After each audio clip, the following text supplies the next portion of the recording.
welcome to Silent Podcast, the place where we're anything but silent. I'm your host, Josiane, and today we're with the most recent evicted house guest and second jury member, Kayla. Kayla, how are you?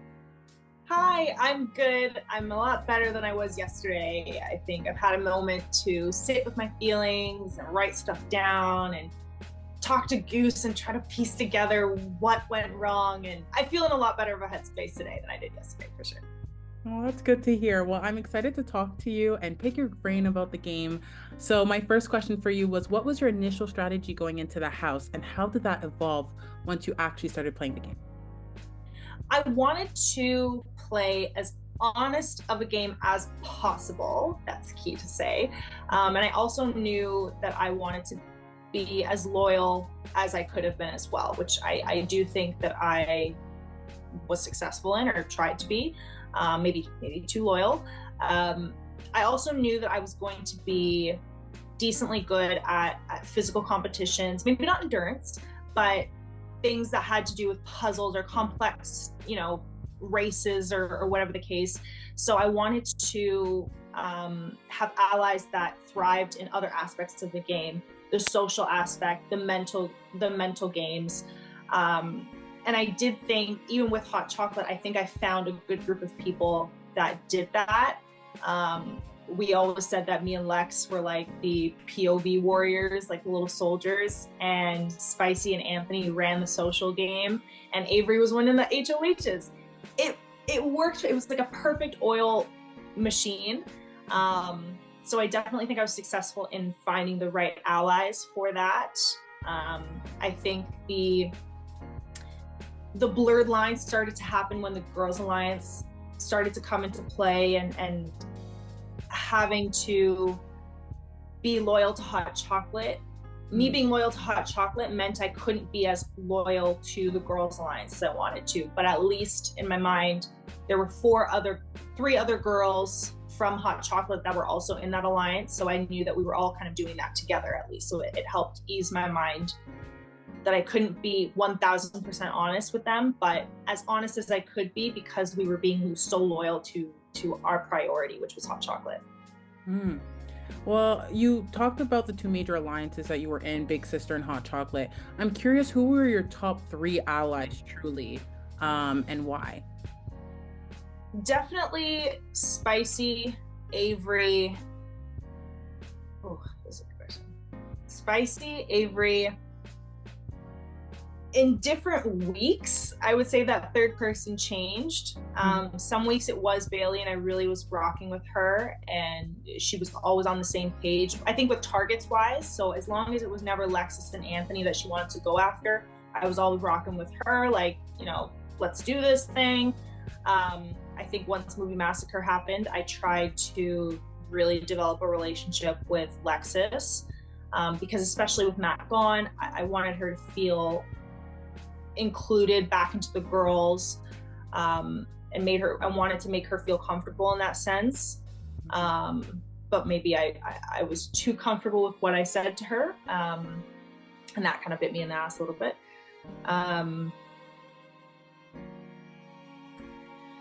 Yeah, that third person's gonna depend on the week. I'm gonna have to say that. That's fair. But in addition to those two alliances you were in, you were also in the directors. So I was wondering, within those alliances, did you think there was like a hierarchy, or did you think of it more of a collective mindset?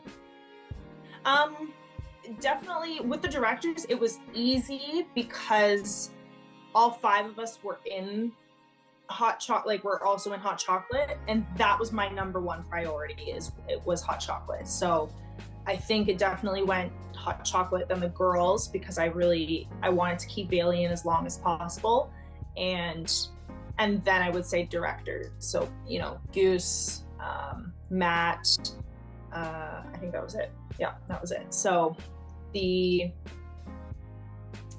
would have been okay with getting everybody, Dennis, Vivek, Donna, Janine, all those, like Tola. If we wanted to get those people, Todd, wanted to get those people out, no problem. As long as it wasn't Bailey, as long as it wasn't the five of us, I was okay with that. So. Well, we have to talk about week 3 because you had one veto and Dennis was backdoored. I'm curious who you attribute that move to. I definitely think that was Anthony's move. I thought we were all kind of pitching. I think it was Tola who I went in there thinking that he should have put up. But once Anthony was like, well, no, like we have to pitch Dennis, I was like, I didn't even think that was something that could have been considered, like, especially with Dennis saving Vivek the prior week. So the moment I heard that, it was like, oh, like, okay, well, if you're saying, and especially because Anthony was so concerned that Dennis was coming for Anthony, I was like, okay, well, Anthony is one of my people. If he's coming for you, Tola hasn't really expressed that he's coming for any of us. At the time, we all thought he was going for Bailey, but I prioritized Anthony over Bailey. So I was like, okay, well, Dennis is coming for Anthony, so let's get rid of Dennis. And it wasn't until I think me, Spicy, and Anthony were in the room with Vivek in the HOH room that we pitched that idea, that I saw how almost like starstruck Vivek was to hear that Anthony wanted to work with him, and you know, the four of us together. I think he was really excited about that, but I definitely think Anthony had a big role to play in that one. I just helped support it because it's what when people wanted. I wanted to do what my people wanted to do. So in week 5, it was decided that Matt would be the target and go home. What were the consequences you believed would happen with the rest of the house guests that remained? I was worried that Lexus and Anthony, because I knew that obviously outside of hot chocolate, Matt was Lexus's number 1, and I also felt the same about Anthony. I think I'd asked him about that too, like if you had to choose between Tola and Matt, who would you choose to keep? And he said Matt. So I think we were worried, especially me, Spicy, and Avery. I think the 3 of us were worried that they would have taken that too much to heart and then would have tried to come after our people, like Bailey. You know, Todd was working with us a little bit at the time. So I think that we were concerned that they were going to have some animosity against us. But I hope they understood. I think in the weeks leading up to Matt, it had always been our side that we were going after. So I think now it's our turn. We were in control that week. It was our turn to make a move that was good for our game, like the 3 of us specifically, because up until this point, it didn't feel like we were getting that support on the other side from Lexus and Anthony. So I think we just had to make a hard move for them. But again, we wanted to bring Lexus back in with the girls, and we wanted to kind of split up that side a little bit, because they were feeling I think they were feeling a little too comfortable. So we wanted to bring Lexus back, even for hot chocolate or hotter chocolate. We wanted to bring her back in and, you know, remember where you came from. Remember what we're doing here. Okay. Well, you recently went through the movie night massacre. Sorry for that. Can you tell me how it went from your perspective? Did you think you were going to be nominated? No, because I didn't even get a chance to see what the room even looked like. After when Bailey was the first to walk in, and when she came out, she kind of looked at me and she was like, no, like, you're good, don't worry, you're gonna be fine. I think I remember her whispering to me, I think you're gonna be fine. And so I was like, okay. And even Anthony and Spicy were the 4th and 5th to go into the room, so they both were like, oh, like, we got you, like, I know you can't go in there, we got you, sort of thing.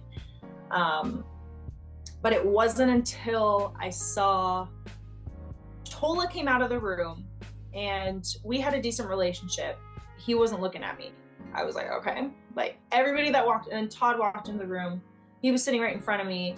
He didn't look at me when he came back to sit in the chair. Then when Anthony went into the room and he came back out, he wasn't even looking at me, even though just before he kept looking at me, like, you know, grab my hand, like, I got you. And I was like, okay, like, I feel really secure. I really, like, I felt comfortable, not comfortable, but safe.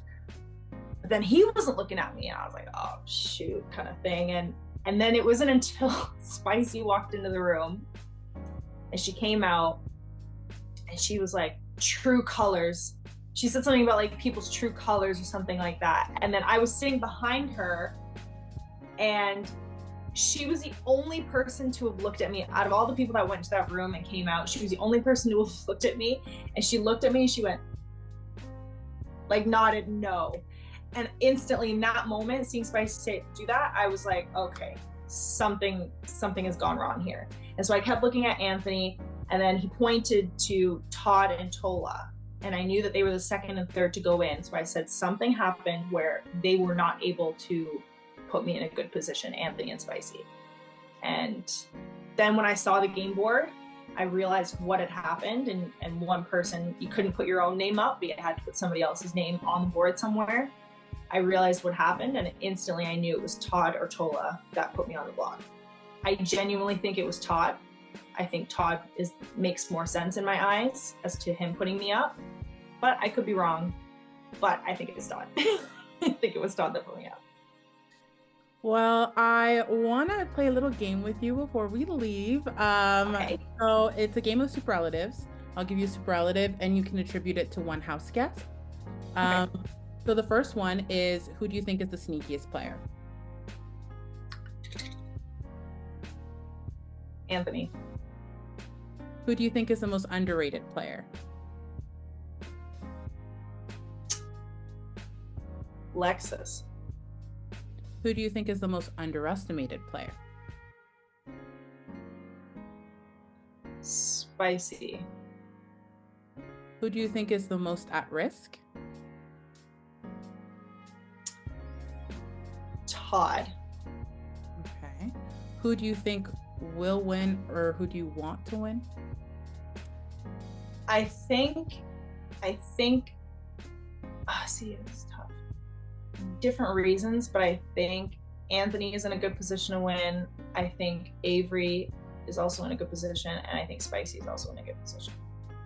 Okay. And who would you like to see join you in the jury next week? As you know, I don't want to see anybody from Hot Chocolate.